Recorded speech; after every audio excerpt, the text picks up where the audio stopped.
Here's the story of a black indigenous. Joseph Hodge's exact birth year remains unknown. There is no confirmed record of his birth location or parentage, which leaves a major historical gap. Some articles refer to him as a runaway slave, possibly from New York, but none of them provide evidence or records of his enslavement or escape. Before 1770 c, multiple sources suggest Hodge was living among the Seneca people prior to the American Revolutionary War. He spoke the Seneca language fluently, not as someone who recently learned it, but in a way that implies deep familiarity or cultural upbringing.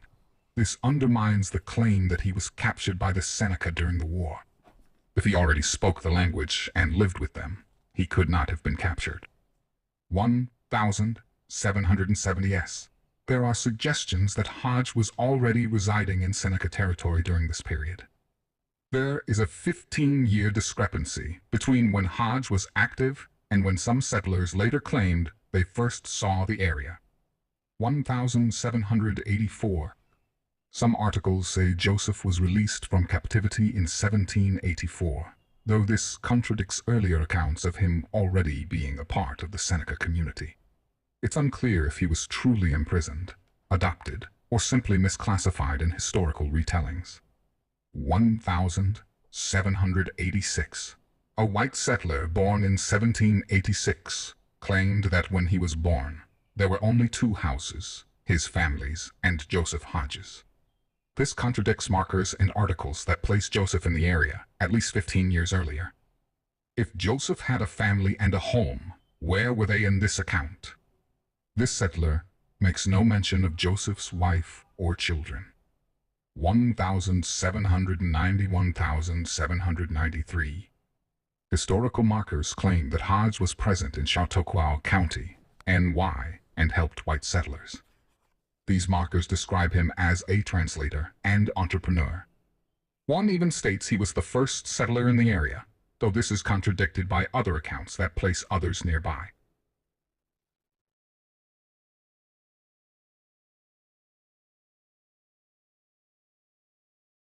1807. Joseph Hodge is referenced in association with Buffalo Creek and nearby towns like Brant and Hanover. There are inconsistencies in whether he was an employee, guide, or business owner. Unknown marriage date. Hodge reportedly married a native woman, Anne Mary, but there is no marriage record. Without a marriage date, we cannot determine how long he lived among the Seneca or how early he was integrated into their society. Joseph Hodge was bilingual. He spoke both Seneca and English. This is proven by his role helping settlers and owning a business. Some articles claim he learned Seneca, while others say he spoke it. That subtle shift reflects attempts to frame him as an outsider. Notably, no article ever mentions him speaking an African language, even though he was supposedly only one generation removed from slavery. That omission challenges the narrative of his An descent. Cultural and historical recasting. Despite his long presence, use of the native language, and marriage to a native woman, Joseph Hodge is consistently labeled as a Negro or runaway slave.